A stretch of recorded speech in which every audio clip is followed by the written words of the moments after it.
નમસ્કાર દર્શક મિત્રો, ધ લોકસત્તા શોમાં આપનું સ્વાગત છે। 26 જાન્યુઆરી 2026ના રોજ જ્યારે દિલ્હીનો કર્તવ્ય પથ સૈનિકોના બૂટના અવાજથી ગુંજી ઉઠશે, ત્યારે તે માત્ર એક પરંપરાગત પરેડ નહીં હોય।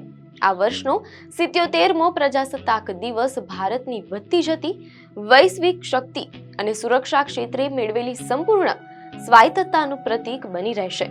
આ વખતે હવામાં ગુંજતા સૂત્રોમાં માત્ર ઉત્સાહ નહીં, પણ ઓપરેશન સિંદૂર જેવી તાજેતરની અભૂતપૂર્વ સૈન્ય સફળતાઓનો ગર્વ પણ ભળશે।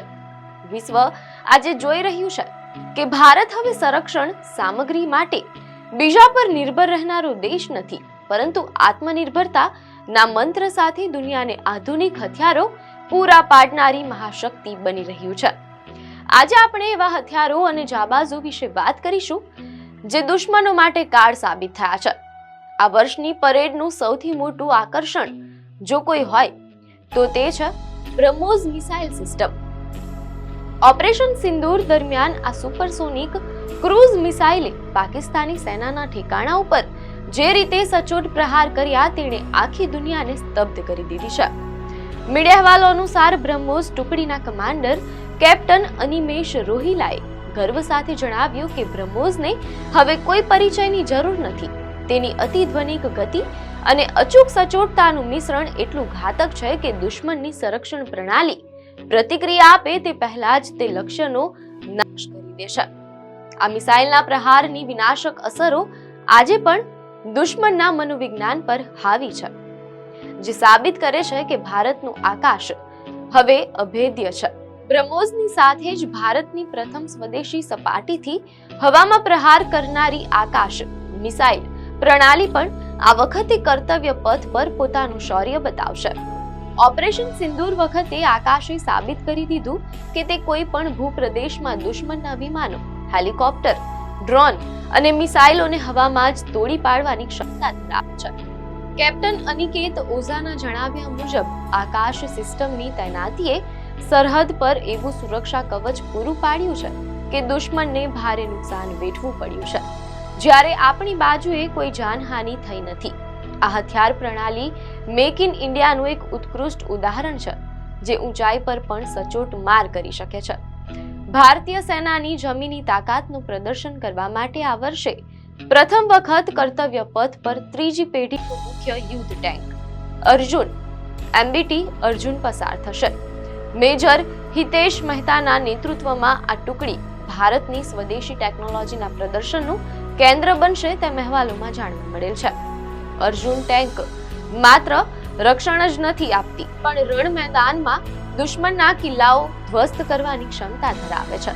આ ટેન્કમાં કરવામાં આવેલા નવા પ્રયોગો અને ઇનોવેશન્સ તેને વિશ્વની શ્રેષ્ઠ ટેન્કોની હરોળમાં મૂકે છે। જ્યારે આ વિશાળકાય ટેન્ક પરેડમાં આગળ વધશે, ત્યારે તે ભારતની જમીની સેનાની અજેય શક્તિ અને આત્મનિર્ભરતાનો સંદેશ દુનિયાભર પર ફેલાવશે। બદલાતા સમયની સાથે યુદ્ધની પદ્ધતિઓ પણ બદલાઈ રહી છે અને ભારત આ પરિવર્તનમાં મોખરે છે।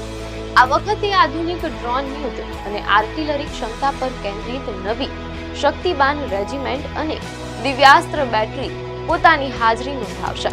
મીડિયા અહેવાલો અનુસાર લેફ્ટનન્ટ રમણ મિશ્રા અને કેપ્ટન ડી મુખર્જીના જણાવ્યા મુજબ આધુનિક યુદ્ધમાં ડ્રોનની ભૂમિકા અત્યંત નિર્ણાયક બની ગઈ છે। આ નવી યુનિટ્સ દુશ્મનના ડ્રોન હુમલાઓને નિષ્ફળ બનાવવા અને પોતાની ડ્રોન શક્તિ દ્વારા ચોકસાઈપૂર્વક હુમલા કરવા માટે તૈયાર કરવામાં આવી છે। આ ટેકનોલોજીકલ પરિવર્તન દર્શાવે છે કે ભારતીય સેના 21મી સદીના પડકારોને પહોંચી વળવા માટે સંપૂર્ણ સજ્જ છે। બ્રહ્મોસ જેવી અચૂક મિસાઇલો અને અર્જુન જેવી શક્તિશાળી ટેન્કો પાછળ ભારતનો હેતુ માત્ર રક્ષણનો છે, જ્યારે વિદેશી અતિથિઓની હાજરીમાં આ સ્વદેશી હથિયારો પ્રદર્શિત થશે, ત્યારે તે વિશ્વને જણાવશે કે ભારત હવે સંરક્ષણ બજારમાં એક મોટો ખેલાડી છે।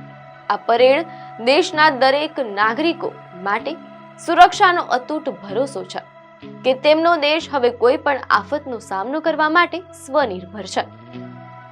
ખરેખર 77મો પ્રજાસત્તાક દિવસ વિકસિત ભારત અને આત્મનિર્ભર ભારતનો મહોત્સવ છે। ઓપરેશન સિંદૂરમાં આપણી સેનાએ જે સાહસ બતાવ્યું છે તેને આ પરેડ દ્વારા સન્માનિત કરવામાં આવી રહ્યું છે.